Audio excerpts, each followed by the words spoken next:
Haile Selassie, the last Emperor of Ethiopia, was a towering figure in the 20th century. He is often referred to as the Lion of Judah. This title reflects his lineage and his position as a symbol of Ethiopian sovereignty. Selassie's reign witnessed significant transformations in Ethiopia. He played a pivotal role in shaping the nation's destiny. Haile Selassie was born Tafari Makonnen in 1892 in the Ethiopian province of Harar. Tafari Makonnen, the future Haile Selassie, was born into a time of great change and uncertainty in Ethiopia. The country was facing pressure from European colonial powers. Internal power struggles further complicated the political landscape.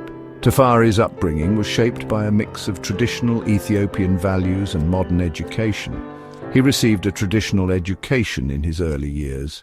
Tafari's rise to power was gradual and strategic. He initially served as regent to Empress Zuditu, who ascended to the throne in 1916. During his regency, he skillfully consolidated his power base while introducing reforms aimed at modernizing Ethiopia. Despite facing opposition from conservative factions within the aristocracy, Tafari pushed forward with his modernization agenda. He introduced Ethiopia's first written constitution, established modern educational institutions, and sought to strengthen the country's infrastructure. Upon Zuditu's death in 1930, Tafari Makonnen was crowned Emperor Haile Selassie I. This marked the beginning of his reign as the undisputed ruler of Ethiopia. Haile Selassie's reign was characterized by a strong emphasis on modernization. He believed that for Ethiopia to maintain its independence and thrive in a rapidly changing world, it needed to embrace progress. This belief underpinned his numerous reforms across various sectors. One of his most significant contributions was in the field of education. Recognizing the importance of education for national development, Selassie expanded access to schooling.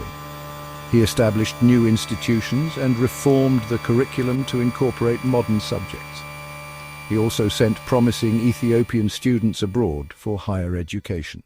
Section 5. Haile Selassie on the world stage: diplomacy and conflict. Haile Selassie was a prominent figure on the international stage. His presence was felt far and wide as he engaged with leaders from around the globe, advocating for Ethiopia's sovereignty and development.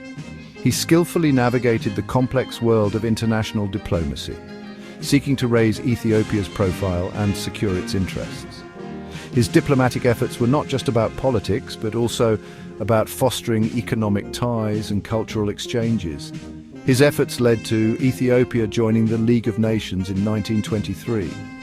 This was a significant achievement, marking Ethiopia as a recognized member of the international community and providing a platform for Selassie to voice his concerns on a global stage. Selassie's international standing was put to the test during Italy's invasion of Ethiopia in 1935. The invasion was a brutal conflict that challenged not only Ethiopia's sovereignty but also the effectiveness of international diplomacy. He appealed to the League of Nations for help, but the League's response was weak and ineffective.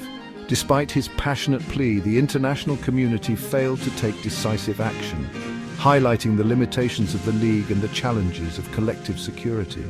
Disillusioned by this betrayal, Selassie went into exile in England. During his time in exile, he continued to rally support for Ethiopia, using his time abroad to garner international sympathy and aid for his homeland. However, Selassie never gave up hope of returning to his homeland.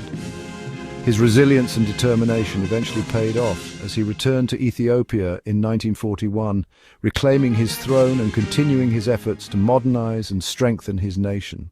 Section 6. The Emperor and the Rastafari movement, a divine figure.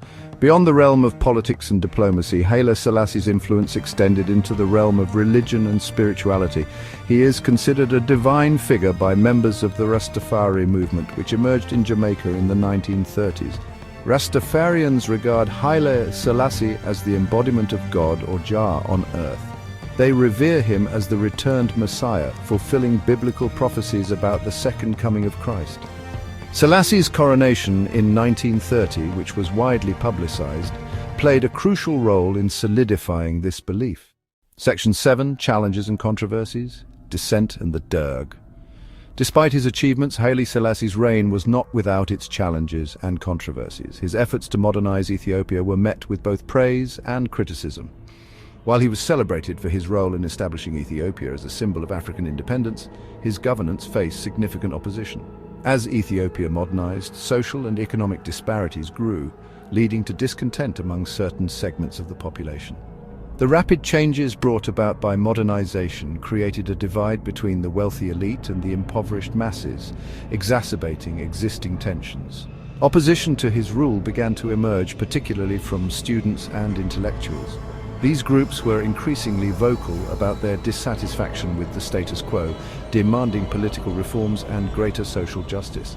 The Woyane rebellion in Tigray was one of the earliest and most significant uprisings against Selassie's rule. This rebellion highlighted the regional disparities and the growing unrest among the Ethiopian people. Similarly, the Bale peasant uprising was another critical moment of dissent. Peasants in the Bale region rose up against the government, protesting against land policies and economic hardships. These uprisings were significant manifestations of this growing dissent. They underscored the widespread dissatisfaction with Selassie's administration and the demand for change. These uprisings, while eventually suppressed, highlighted underlying tensions within Ethiopian society.